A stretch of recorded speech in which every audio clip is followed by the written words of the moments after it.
The PS Vita and the 3DS have been out for over 10 years. We're quite literally approaching their 13th birthday this year. They originally released back in 2011, and it is crazy to think about how much time has passed. And I really love both these devices. Both these devices have shaped my life. I've played so many hours and hours of games on these devices. I've modded, I've emulated on them, I've hacked these devices. I've done so many things with and to these devices. I truly really like both of them. But which one should you buy? If you're looking at these devices and you're interested in procuring one, which one should you get? Which one offers the most? Which one offers the best value? What can you do with these devices that makes you want to buy them in the first place? For me, these devices offer the best way to emulate some consoles. The 3DS is one of the best ways to emulate Nintendo DS games and 3DS games. Those two devices are kind of hard to emulate, or at least not able to be emulated comfortably, considering most devices don't have two screens. And the Vita, just being with it substantially less popular, has seen a lot less development in its emulator scene. Similar to the 3DS, the Vita has some unique features that makes it kind of annoying to emulate, like the back touchpad. Some games have integral features that require you to do that isn't exactly the funnest thing to do on an emulator. The 3DS offers you a plethora of other models to choose from. You can choose from the launch 3DS, the 3DS XL, the 2DS, the new 3DS, and the new 3DS XL, and the new Nintendo 2DS XL. There's just a variety of consoles for you to choose from and be able to spend as much as you're willing to spend on a console. So if you got only $50, you can go pick up an original 3DS. But if you have $100, you might want to be able to pick up like a Nintendo 3DS XL, or you can pick up something like a 2DS if you're on like the strictest budget. It really allows you to spend as much as you're willing to, and really allows you to have that flexibility in terms of your budget. While the Vita, on the other hand, suffers from only having 3 models, one of them being a set-top TV sort of thing with the PlayStation TV, so it's not necessarily one of the devices that I would recommend if you're looking at buying one of these devices. And the PS Vita 3000 and 2000 wildly different in terms of the quality of their screens. The Vita originally came with a nice OLED panel, while the 2000 version of the Vita came with a standard LCD, which, while not being a bad LCD, was a noticeable downgrade in comparison to the OLED that the launch Vita offers. But the problem with the launch Vita is that you have to get a memory card because there's almost a 0 internal storage. And on top of that, you have to deal with a proprietary charger, which also in of itself isn't that fun to deal with either. The 2000 model uses a standard micro USB cable, something that's plentiful and fairly easy to repair if you ever have to repair it yourself. The 3DS uses your standard, 3DS charger, the same one you've been using since the DSi, which is convenient, they're everywhere, but it is annoying that they never decided to implement something like USB, but that's fine in my opinion. It never really bothered me. But at least when Sony did it, it was stupidly expensive, so maybe people liked that. Both consoles have an amazing libraries of first-party titles. You can play games like Uncharted on the Vita. You can play games like the Sly Cooper collection and the Ratchet & Clank collection. Those games are phenomenal. And there's exclusive titles like Sly Cooper Thieves in Time, Persona 4 Golden. Fantastic games.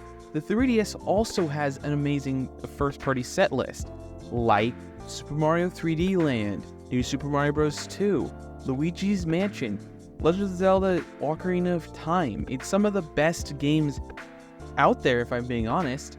And I think when you're starting to compare the two consoles for the first-party titles, they both offer good value in terms of first-party titles.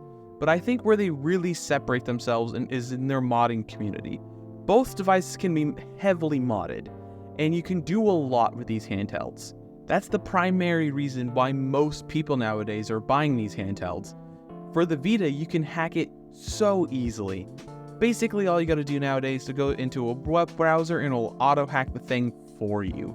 and it's gotten a lot easier. I'll leave a link down below of a guide that I used when I remodded my Vita recently.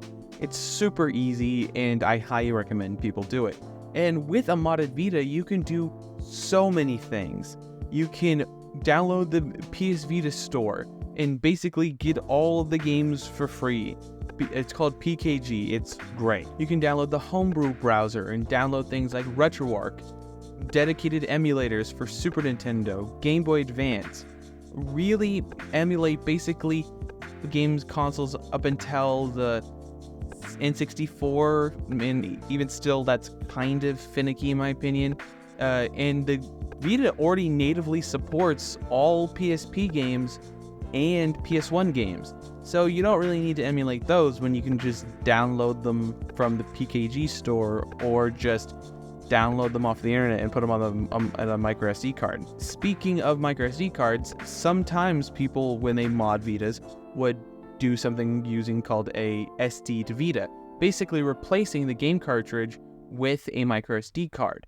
And it's really simple, and it's kind of, necessary in my opinion if you want to install a large category of games, because the Vita just uses these crappy Sony proprietary SD cards, and you can't buy them, at least cheaply. And it's very annoying that we can't get these things affordably. So this SD to Vita adapter really does help people download games like this, or you basically enable modding in a sense to be able to download all this stuff in the first place. Alternatively, the 3DS natively supports micro SD cards or full-size SD cards depending on the model you have. And the 3DS is also fairly easy to mod. It takes about 15 minutes nowadays. Once again, I'll leave a link down below on how to do that. The 3DS isn't necessarily the most competent device for emulation. And on top of that, the 3DS natively supports a lot of games through Virtual Console, games like a lot of the best Game Boy Advance games, a lot of the best Super Nintendo games, a lot of the best Genesis and Game Boy games. So it's not really worth it, in my opinion, to mod a 3DS, and there are other things you can do with it. Like, personally, the main reason why I hacked my 3DS is to use something called the eShop. It basically replaces the eShop because the eShop got shut down last year, basically allowing you to re-download all 3DS games, much like how PKG works on the Vita. So for me, that's my primary reason for modding my 3DS.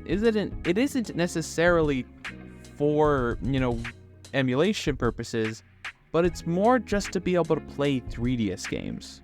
Though the 3DS can emulate consoles, it does have its own version of RetroArch, but it can't really do N64 games at all. It can't do PS1 well, and it doesn't really matter for the other consoles because the games that matter most are already on Virtual Console, but you can download through the eShop. So I feel like it's kind of redundant.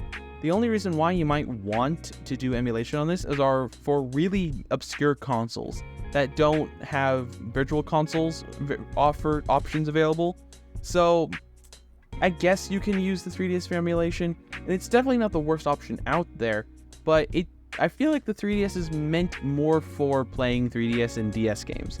One of the major reasons why, outside of the eShop that I modded my 3DS, is so I can use Twilight Menu and natively support and back up all of my DS games, and so I can have them all on one device. The 3DS already supported DS games, but with Twilight Menu I can back up all my games and stuff. So I can have them all on my home screen and not have to worry about ever finding them in the box of games that I have. So for me, it's a convenience thing. The 3DS isn't necessarily the best device for emulation, but for me, it is about the convenience factor of being able to have easier access to all these games. The Vita lends itself quite a lot better to emulation than the 3DS. We already established all the game consoles and stuff that the Vita can play, but they all just do feel comfortable on the device. Having two analog sticks does go a long way to making games that are from the PlayStation feel a lot better. And on top of that, being able to play N64 games with a proper analog stick also does feel a lot better. Even emulating Game Boy Advance games feels quite nice because the aspect ratio of the screen, there isn't a lot of stretching on it. So it does allow for a pretty lossless experience if you don't mind some blurriness if you want to, have it fill the screen. And if you're in the market to buy either of these handhelds, they can be had, like I said, the 3DS can be had from anywhere like between $50 to $250 depending on the one you want. The Vita is a little bit more stable. You can get that for right around $100 to $150 depending on which one and what quality you find it in. And you can definitely find them from both these devices for more expensive, but you shouldn't buy those, obviously. You should aim for the averages that I set, and if you find them at a good deal, pick them up. Nothing bad could possibly happen. If I had to choose one, and for a dedicated emulation handheld, I would choose the Vita. The Vita just offers much better emulation performance, and it's far more amiable to being modded and to be used for those purposes. The 3DS would be my choice if I'm looking for a handheld just for its first-party titles. The 3DS has a fantastic set of first-party titles that if you're just getting into gaming would be a pretty good way to get into it. The 3DS offers just a wider range of first-party titles, anywhere from playing Resident Evil Revelations to playing Super Mario Bros. So I feel like generally speaking it covers you quite well. My overall pick though remains to be the Vita. The Vita does pretty well in all those categories too, and being the best emulation handheld between the two, for me, sort of seals it for the 3DS. Let me know what you guys think. Between the 3DS and the Vita, which one would you pick?